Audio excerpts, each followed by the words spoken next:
Nós falamos direto aqui da sede administrativa da Prefeitura do Rio de Janeiro, palco do último encontro, da última agenda do ministro do STF, Alexandre de Moraes, aqui no Rio de Janeiro. Ele que é o relator da chamada ADPF das favelas. Você me perguntou qual foi o balanço.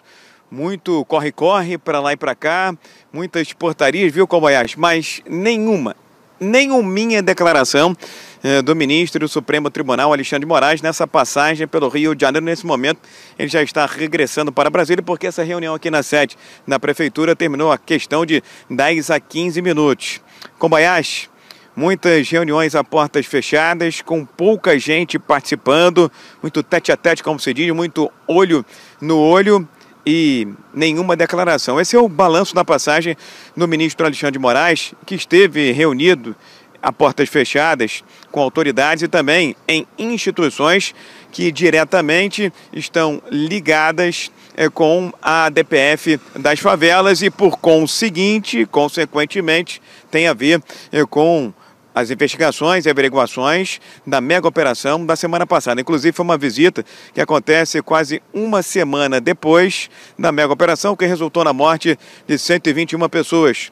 4 agentes de segurança, 2 policiais civis e 2 policiais militares e 117 pessoas ligadas ao Comando Vermelho. Inclusive, todos os corpos já foram liberados, 115 pessoas mortas já foram identificadas. De acordo com as forças de segurança e o governo do estado do Rio de Janeiro, mais de 95% tinham sim ligação com o Comando Vermelho e 62 que morreram vieram de outros estados.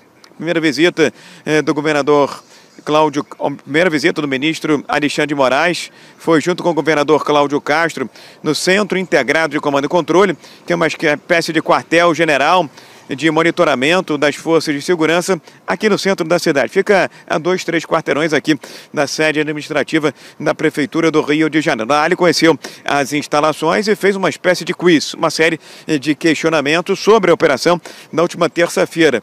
Foram apresentados ao Alexandre de Moraes muitos dados, muitas estatísticas, representantes do Instituto de Segurança Pública estavam presentes para explicar a mega operação da semana passada. Depois, Moraes, junto novamente com Cláudio Castro, foi recepcionado em um almoço na sede do governo do Rio de Janeiro, no Palácio Guanabara. Na parte da tarde, encontros a portas fechadas com o presidente do Tribunal de Justiça do Rio de Janeiro, com representantes do Ministério Público e também da Defensoria Pública, na sede de todas essas instituições, até o último encontro que aconteceu aqui com o prefeito do Rio de Janeiro, Eduardo Paes, na sede administrativa da Prefeitura. Após todos esses encontros, inclusive, veio a público um documento com 18 respostas a questionamentos feitos pelo Supremo Tribunal Federal, a mega operação da semana passada.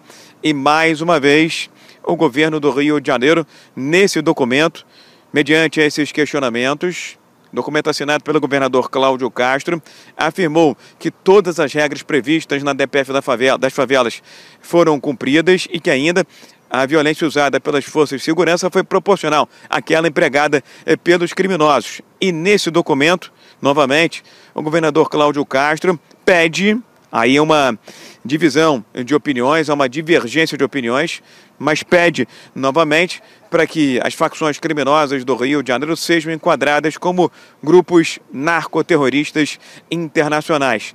Só para fechar, viu, Kobayashi, nesse longo dia de périplo do ministro do STF, Alexandre de Moraes, e a gente esteve ali teleguiando os passos dele no Rio de Janeiro, a gente vê nas pesquisas de opinião uma alta aprovação e uma elevada popularidade do governador do Rio de Janeiro, Cláudio Castro, que é do PL. Inclusive, 72% dos entrevistados pela pesquisa Quest, divulgada nesta segunda-feira, junto a 1.500 pessoas, moradores aqui do Rio de Janeiro, 72% dos entrevistados também concordam que as facções criminosas, que esses traficantes devem ser enquadrados como narcoterroristas e falam até, os entrevistados, na possibilidade da pena de morte. A pesquisa pergunta se os moradores do Rio de Janeiro aprovaram ou reprovaram a operação da polícia.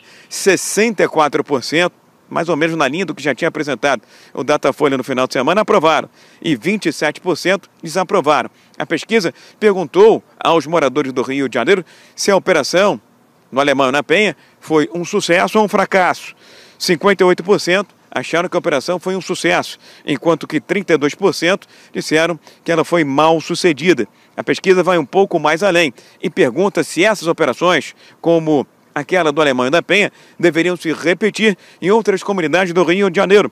73% disseram que sim e 22% disseram que não. E aí entra um ponto que é realmente bastante sensível e delicado nessa relação entre o governo federal e o governo estadual. Inclusive, motivo de muita polêmica na semana passada, quando o Rio de Janeiro conseguiu, através de ofícios e documentos, comprovar que pedidos feitos de ajuda anteriormente foram rejeitados pelo governo federal. A pesquisa toca nesse ponto, Kobayashi, finalizando, e pergunta se, na visão da população carioca e fluminense, o governo federal tem ajudado ou não no enfrentamento ao crime organizado. 14% acham que essa ajuda tem sido bem significativa. 24% acham que a ajuda tem sido muito pequena, enquanto que 53% dos entrevistados avaliam e acreditam que não há qualquer ajuda do governo federal nesse combate a milícias e tráfico de drogas aqui no Rio de Janeiro, Kobayashi.